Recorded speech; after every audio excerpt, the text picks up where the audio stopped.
What if I told you that C# can write code for you while you're typing? No extra libraries, no reflection, blazing fast performance.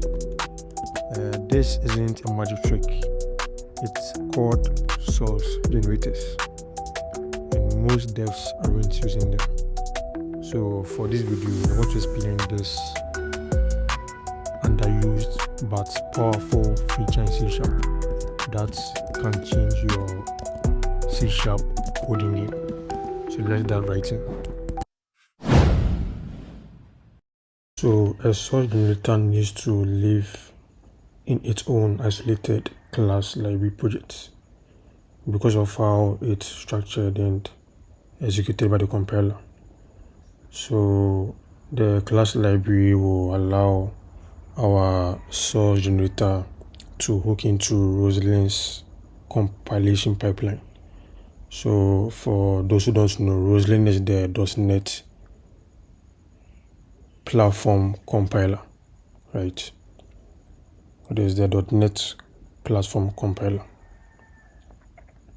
So over here you can see this ToString generator class library that I created. Yeah, so we have two files in it. We have the AutoToString attributes .gin.cs and we have the ToString source generator.cs.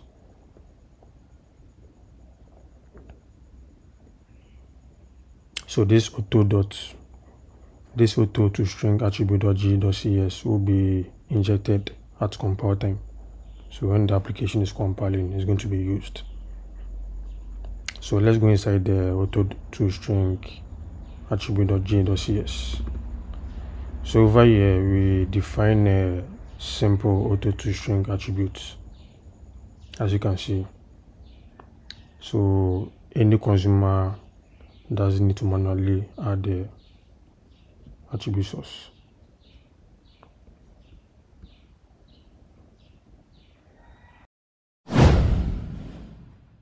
Now our ToString source generator.cs here. What it does is that it hooks into the Roslyn's pipeline. So it has these two methods over here. The first method is the initialize, and the second one is the execute. So the initialize method simply registers a syntax receiver that scans every syntax node for classes decorated with AutoToString. So that's what it does. And the execute method over here is going to inject the attribute, inspect each candidate class, and it is also going to reflect on its own public properties and emit a partial ToString override. Then once it does the emission of the partial ToString override, it completes with properly escaped braces. So at runtime, if you call an instance of a person, a class name person, right, and that instance, that class has, let's say, name, it has age. So once you call an instance of that class and you pass in values for the age and the name, at runtime you're going to get something like this. So let's assume you have a class. Let me comment it here so that we can see how it's going to work.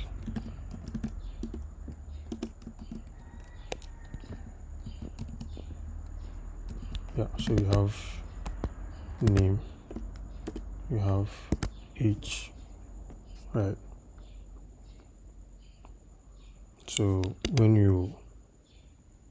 what the execute is going to do is that it's going to inject the attributes, inspect each of the candidate class, right? Then reflect on each of the properties you have here, as you can see. Then it's going to emit a partial ToString override. So at runtime, I'm going to get something like this. I'm going to get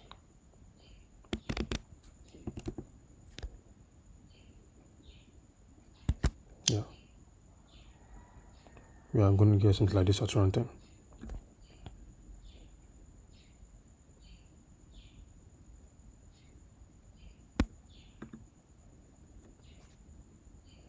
So now let's find out why we need to, when it comes to re-referencing the class library in our, source generator projects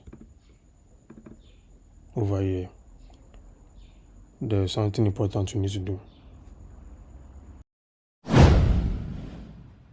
If I come to right click the project here and I come to reference and I reference the class library,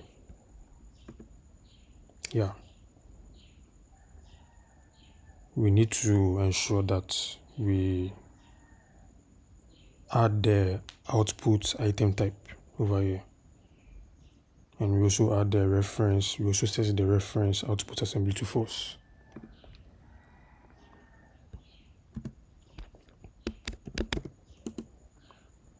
So over here we'll make it analyzer.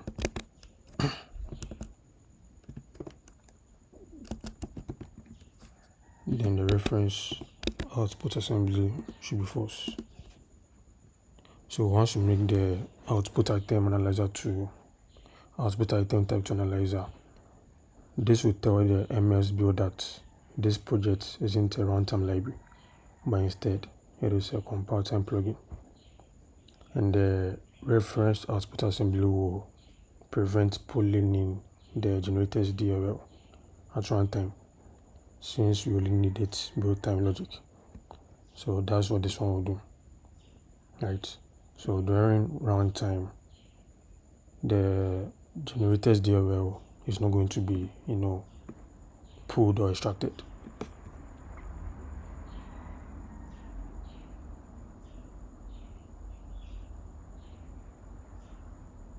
So this will ensure that our C# compiler runs the source generators or the source generator every time we build the source generators project. So it's going to inject the new ToString code before our app executes.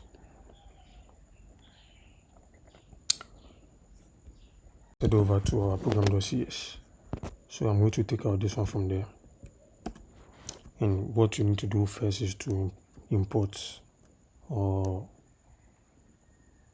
using directory right on the AutoToString. So we'll do using AutoToString. Then we'll come here, then declare the AutoToString attributes. So we need to define a partial class called person, as I talked about earlier, right? So we have our partial class over here. It has two properties, the name and the age. Then we need to create another class. We'll call it program. Then inside it, we're going to have our main method. So this main method here is simply going to instantiate, or is going to declare an instance of the class we have here, right? So this is an instance of the class, the person class. We pass in the name and we pass in the age. So let's do that. We'll make this public.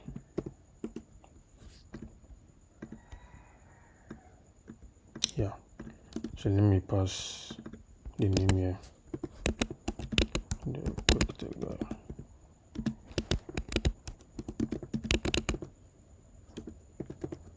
All right.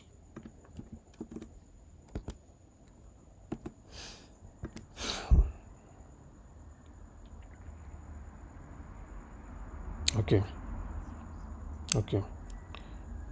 So because our generator runs at compile time, the compiler during compilation is going to inject an override of the ToString, right? An override of the ToString method.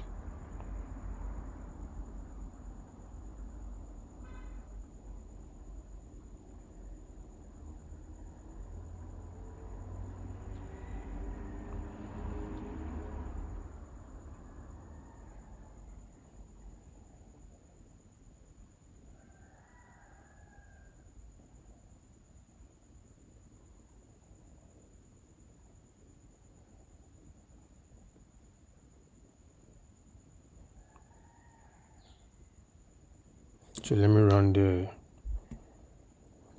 the application and let's see what I'm going to get.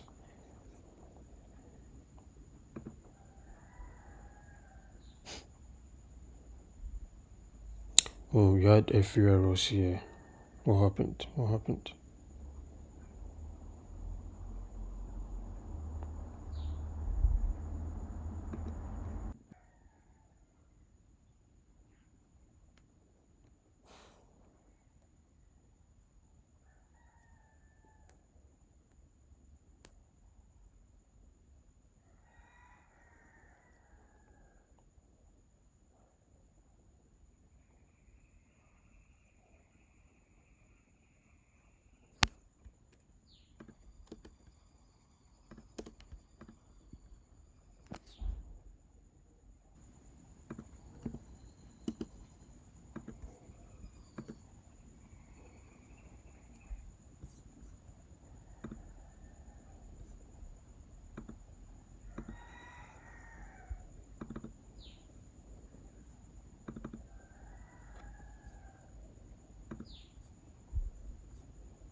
Okay, let me find out what is causing the error and let me get back.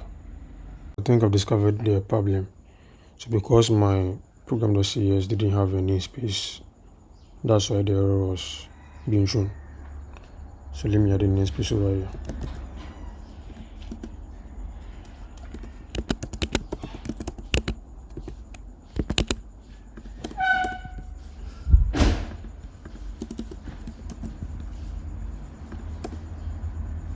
And let me run it again and see.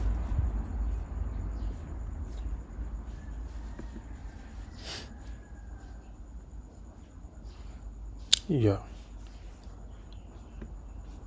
We've come to the end of using source generators in our project. So you can see how powerful source generators are. So if you come here to add or remove properties in your in your classes, the source generator is going to auto refresh your string output all the time. Understand?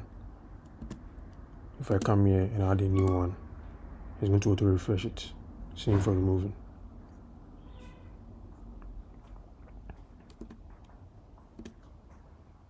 Yeah, so I have shared the source code of this tutorial in the description so you can check it out. Don't forget to share this video and also subscribe if you haven't already.